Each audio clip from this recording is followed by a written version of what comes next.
शमी और सिराज ने तोड़ दिया आईपीएल का मीटर। गुजरात ने सिराज की लगाई करोड़ों की बोली। काव्या मारन ने शमी के लिए खोली तिजोरियां। केएल राहुल ने लगाई 14 करोड़ की छलांग। ऋषभ पंत और श्रेयस अय्यर के बाद वेंकटेश अय्यर ने रचा इतिहास। शाहरुख खान ने 24 करोड़ में खरीदा 120 करोड़ में बिके 7 खिलाड़ी। आरसीबी ने खरीदा सबसे घातक ऑलराउंडर। अकेले प्रीति जिंटा ने पलट दिया पूरा खेल। कोड़ियों के दाम में बिक गए ग्लेन मैक्सवेल। पंजाब ने खरीद लिए 4 सबसे खतरनाक खिलाड़ी। लखनऊ के मालिक संजीव गोयनका ने 27 करोड़ में ऋषभ पंत को खरीदा और पंजाब की मालिक प्रीति जिंटा ने 26 करोड़ 27 लाख में श्रेयस अय्यर को खरीदकर आईपीएल नीलामी का पूरा इतिहास पलटकर रख दिया। लेकिन इसके बाद शमी सिराज जैसे ही मैदान में आए, केएल राहुल पर भी करोड़ों की बरसात हो गई। सिर्फ 7 खिलाड़ी 120 करोड़ में बिक गए। प्रीति जिंटा ने मैक्सवेल को कोड़ियों के दाम में खरीदकर पूरी दुनिया को हैरान कर दिया। ऋषभ पंत के बाद मोहम्मद शमी की बोली लगाई गई। केकेआर और चेन्नई ने शमी की करोड़ों की बोली लगाई, लेकिन अंत में हैदराबाद की मालिक काव्या मारन ने मोहम्मद शमी को 10 करोड़ में खरीद लिया। इसके बाद लखनऊ ने डेविड मिलर को 7 करोड़ 50 लाख रुपए में खरीदा।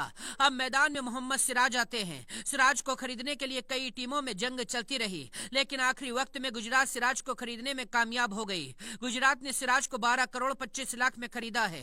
कई सालों बाद विराट कोहली और सिराज अलग अलग टीमों में आईपीएल खेलेंगे। इसके बाद आरसीबी ने अपना पहला खिलाड़ी खरीदा। आरसीबी ने लियाम लिविंगस्टोन को 8 करोड़ 75 लाख रुपए में खरीदा है।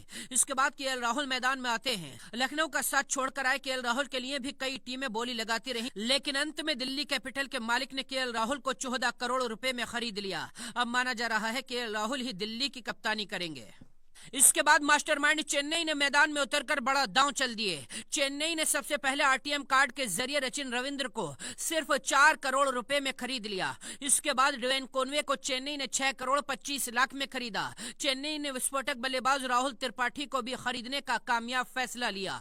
राहुल त्रिपाठी 3 करोड़ 40 लाख में चेन्नई का हिस्सा बन गए। इसी तरह जैक फ्रेजर मैकगर्क को दिल्ली ने 9 करोड़ में फिर से खरीद लिया है। जैक फ्रेजर के लिए दिल्ली कैपिटल ने आरटीएम कार्ड का इस्तेमाल किया।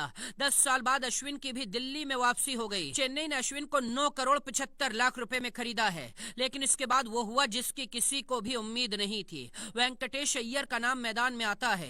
वेंकटेश अय्यर के लिए 2 टीमें आपस में टकरा गईं। आरसीबी और केकेआर वेंकटेश अय्यर के लिए करोड़ों की बोली लगाती चली गईं और देखते ही देखते बोली 20 करोड़ के आंकड़े को पार कर गई। हर कोई हैरान था।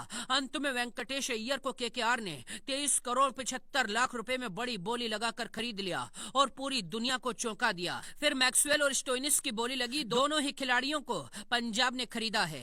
स्टोइनिस को प्रीति जिंटा ने 11 करोड़ में खरीदा और मैक्सवेल को सिर्फ कोड़ियों के दाम में 4 करोड़ 20 लाख में खरीदने में कामयाब हो गई। हालांकि पहले ही दिन डेविड वार्नर और देवदत्त पडिक्कल अनसोल्ड रह गए।